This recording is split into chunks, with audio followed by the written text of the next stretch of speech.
നിങ്ങൾക്കായ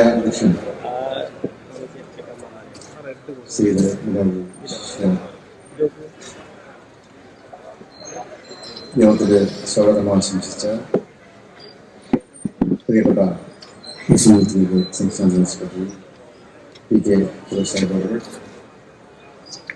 PP secretary അവരെ, president doctor ഇഷ്ടപ്പെടുന്നു, Mahin കാര്യദർശി TPM Jishan, Sharif കുട്ടൂര്, പ്രിയപ്പെട്ട നവാസ്, നജീബ് കാടേരി,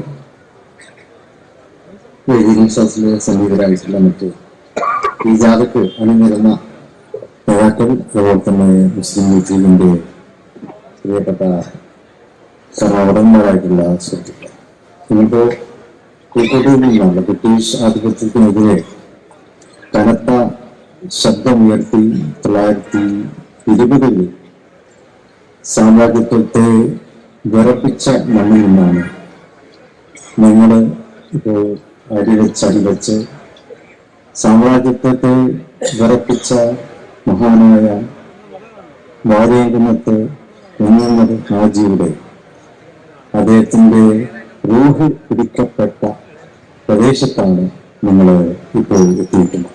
ഇത് കോട്ടക്കുന്നാണ്. പിന്നമരാജി വെടിവെച്ച് വീഴ്ത്തപ്പെട്ടത് ഇവിടെ വെച്ചാണ്.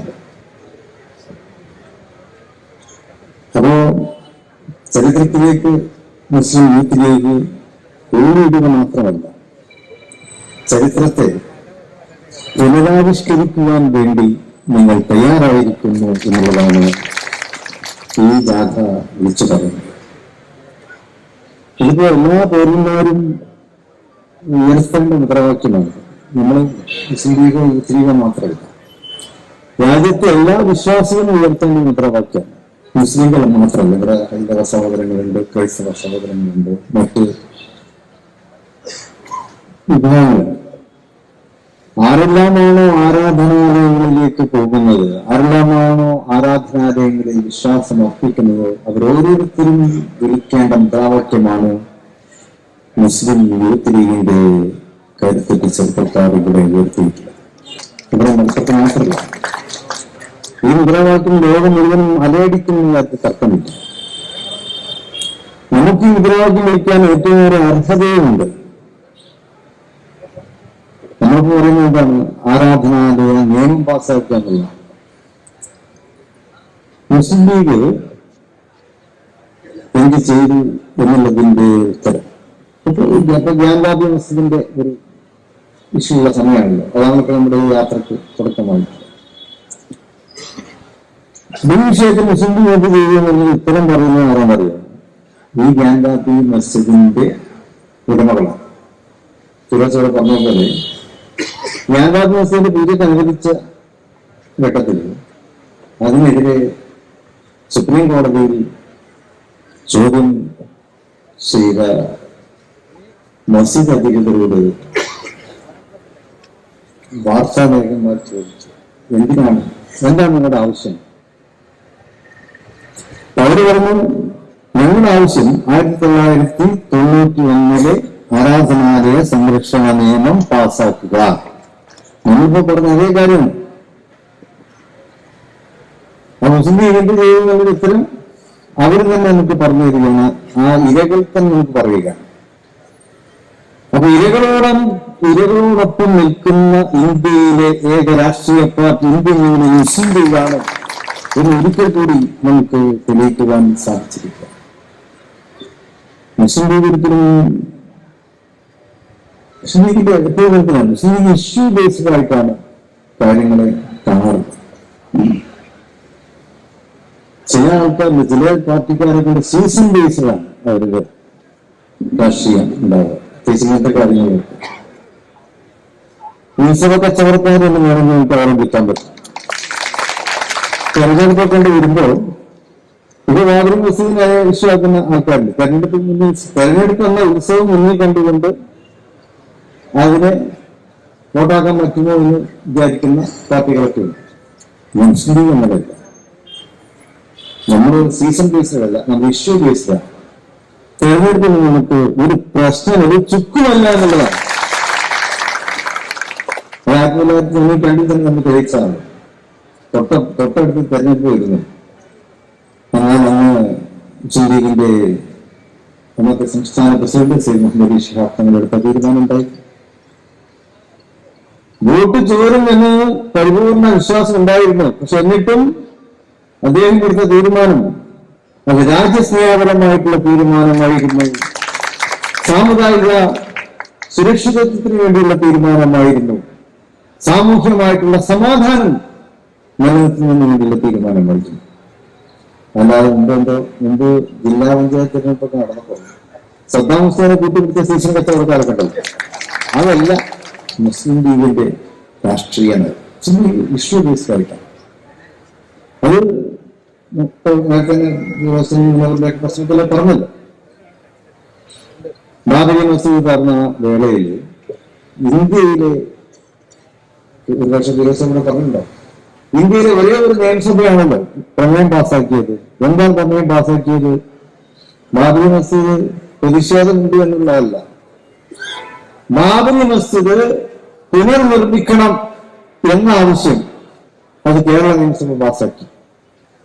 കേരള നിയമസഭയിലെ മുസ്ലിം ലീഗിന്റെ അംഗം പ്രിയപ്പെട്ട KP മജീദ് സാഹിബാണ് അത് അവതരിപ്പിച്ചത്, പാസ്സാക്കി.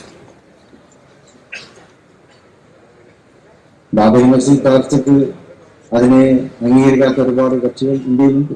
അവർക്കൊക്കെ ആധിപത്യമുള്ള സംസ്ഥാനങ്ങൾ ഇന്ത്യയിലുണ്ട്. പക്ഷെ അവിടുത്തെ നിയമസഭകളിലൊന്നും അത് പാസ്സാക്കിയില്ല.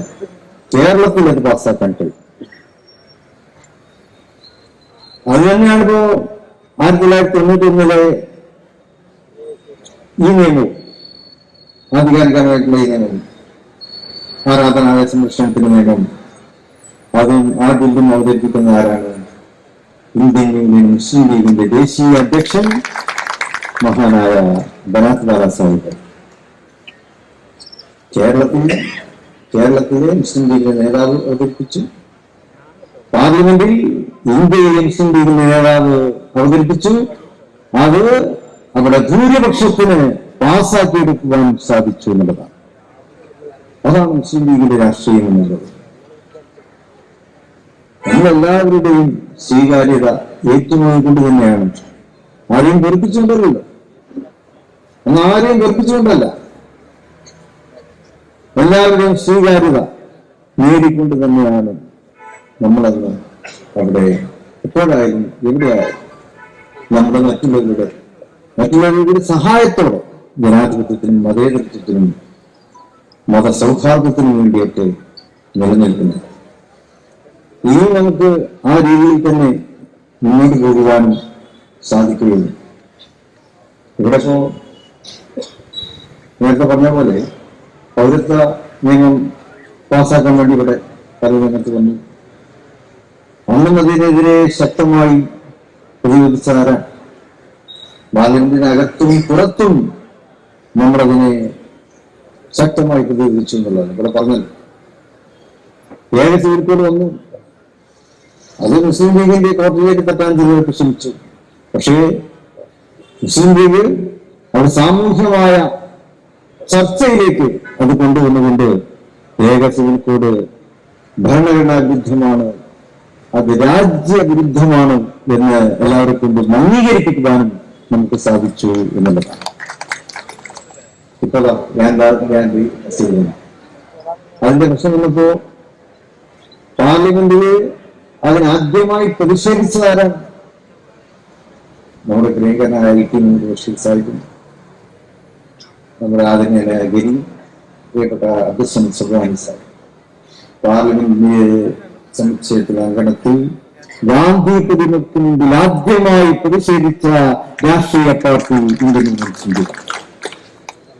നമ്മള് വെറുതെ പറയുകയല്ലേ ചെയ്യാം, നമ്മൾ ചെയ്യാനുള്ളത് ചെയ്യുകയും ചെയ്തങ്ങനെ പുറപ്പുറത്ത് കയറി കൂവുകയും ചെയ്യുന്ന സ്വഭാവം നമുക്കില്ല. നമ്മൾ ചെയ്യാനുള്ളത് ചെയ്യും, സത്യസന്ധമായിട്ട് നമ്മൾ ചെയ്യുക തന്നെ ചെയ്യും. അതാണിപ്പോ പ്രിയപ്പെട്ട നേതാക്കളെയും ഫിറോസിന്റെ ഒക്കെ നേതൃത്വത്തിൽ, എന്റെ പ്രിയപ്പെട്ട സുഹൃത്തുക്കൾ ഇസ്മായിലിന്റെ ഒക്കെ നേതൃത്വത്തിൽ എന്റെ പ്രിയപ്പെട്ട സുഹൃത്തുക്കൾ പൂക്കോട്ടിൽ നിന്നും 9 കിലോമീറ്റർ നടന്ന് ഇവിടെ ഈ കോട്ടക്കുന്നിൽ അവസാനിപ്പിച്ചത്. ഇതിവിടെ അവസാനിക്കുന്നില്ല, ഒരു ടെസ്റ്റ് ഡോസ് മാത്രമാണ്. എനിക്ക് ഭരണാധികാരികളോട് ഓർമ്മിപ്പിക്കാനുള്ളത്, ഈ എക്സ്കവേഷൻ എന്നുള്ളതുണ്ട്, ഈ മാധ്യമം ഒരു കുഴിച്ചു നോക്കുക എന്നുള്ളത്, അത് ആരാധനാലയങ്ങളോട് വേണ്ട എന്നാണ് എനിക്ക് പറയാനുള്ളത്. അത് 1947 ഏതവസ്ഥയിലാണോ ഇന്ത്യയിലെ ഓരോ ആരാധനാലയം ഉള്ളത്, ഇനിയുള്ള കാലവും അങ്ങനെ തന്നെ ആയിരിക്കണം. അതല്ല എന്ന് പറയാൻ ആരെങ്കിലും കുഴിച്ചു നോക്കുന്നുണ്ടെങ്കിൽ ആരാധനാലയങ്ങൾ വക്താക്കൾ ഒരുപക്ഷെ കുഴിച്ചു നോക്കുന്നവരെ ആട്ടിയോടിക്കും എന്നതിൽ തർക്കമില്ല. വിശ്വാസമാണ് നമുക്ക് പ്രധാനമായിട്ടുള്ളത്. വിശ്വാസത്തോടൊപ്പമാണ് നമ്മൾ എല്ലാവരും ഉള്ളത്. ഓരോരുത്തരുടെയും വിശ്വാസം സംരക്ഷിക്കപ്പെടണം. ഇന്ത്യയുടെ ഭരണഘടന അതാണ് നമുക്ക് ഉറപ്പുവരുന്നത്. ഇനി ആ ഭരണഘടനയെ ഇല്ലാതാക്കാൻ ശ്രമിക്കുമ്പോൾ അതിനെ ഒരിക്കലും നമുക്ക് അനുവദിക്കാൻ സാധ്യമല്ല. നമ്മൾ ഈ ജാഥ തന്നെ യാൻബാബി മസ്ജിദിന്റെ ആ ആരാധനാലയ സ്വാതന്ത്ര്യം നിലനിർത്താൻ വേണ്ടി മാത്രമല്ല, ഇന്ത്യൻ ഭരണഘടന നിലനിർത്താൻ വേണ്ടിയിട്ടുള്ള ജാഥയാണ് ഇപ്പോൾ യൂത്തിൽ ഇവിടെ നടത്തിയിട്ടുള്ളത്. നമുക്ക് നിയമത്തിന്റെ വഴിയിലൂടെ തന്നെ നമുക്ക് സഞ്ചരിക്കാം. നമുക്ക് ആരോട് വീട്ടിട്ടാണെന്ന് പോകണ്ട. വൈകാരികമായിട്ടൊന്നും കാര്യം കാണുന്നുണ്ട്. നിങ്ങൾക്ക് ഫിറോസോട് വിശദീകരിച്ചു. വൈകാരികതയല്ല മുസ്ലിം ലീഗിന്റെ നയങ്ങൾ, വിവേകപൂർണമായിട്ടുള്ള നിലപാടുകളാണ് എന്ന് മുസ്ലിം ലീഗ് എടുത്തിട്ടുള്ളത്. ഏത് പ്രതിസന്ധി വന്നാലും ആരോടും പിണങ്ങാതെ വിവേകത്തോടെ തന്നെ മുസ്ലിം ലീഗ് ഇനിയും തീരുമാനങ്ങൾ എടുക്കും. ആ തീരുമാനത്തിന് പിന്നിൽ അണിനിരക്കാൻ എന്റെ പ്രിയപ്പെട്ട സഹോദരന്മാരും എന്നും മുന്നോട്ട് വന്നിട്ടുണ്ട്, ഇനി മുന്നോട്ട് വരും എന്ന് തന്നെയാണ് നമ്മളൊക്കെ വിശ്വസിക്കുന്നത്. നിങ്ങൾ യുവത്വത്തിന്റെ ഊർജമുള്ളവരാണ്. ആ ഊർജം രാജ്യത്തിന് വേണ്ടി ചെലവഴിക്കുന്നു എന്നുള്ളത് നാളെ ചരിത്രം 1000 തവണ രേഖപ്പെടുത്തും എന്ന കാര്യത്തിൽ തർക്കമില്ല. നമുക്ക് ഒറ്റക്കെട്ടായി ഇനിയും മുന്നോട്ട് പോകാം. രാജ്യത്തിന്റെ സ്വാതന്ത്ര്യം നിലനിർത്താം. അക്രമകാരികളായ ഭരണാധികാരികളിൽ നിന്നും രാജ്യത്തെ രക്ഷപ്പെടുത്താം. നമ്മളാരെയും ഭയപ്പെടേണ്ടതില്ല. അക്രമിയായ ഭരണാധികാരിയോട് നിങ്ങൾ അക്രമിയാണ് എന്ന് വിളിച്ചു പറയുന്ന ജിഹാദാണ്. ആ ജിഹാദാണ് മുസ്ലിം യൂത്ത് ലീഗ് നടത്തുന്നത്. ആ ജിഹാദിനോടൊപ്പമാണ് രാജ്യമുള്ളത് എന്നതിലൂടെ അഭിപ്രായപ്പെട്ടുകൊണ്ട് ഞാൻ എന്റെ വാക്കുകൾ വിശദീകരിക്കുന്നു. എല്ലാത്തരം ജയങ്ങൾ നേടുന്ന ഈ പരിപാടിയുടെ ഔപചാരികമായ ഉദ്ഘാടനം സർവശക്തന്റെ നാമത്തിൽ നിർവഹിച്ച് അറിയിക്കുന്നു. അസ്സലാമു അലൈക്കും.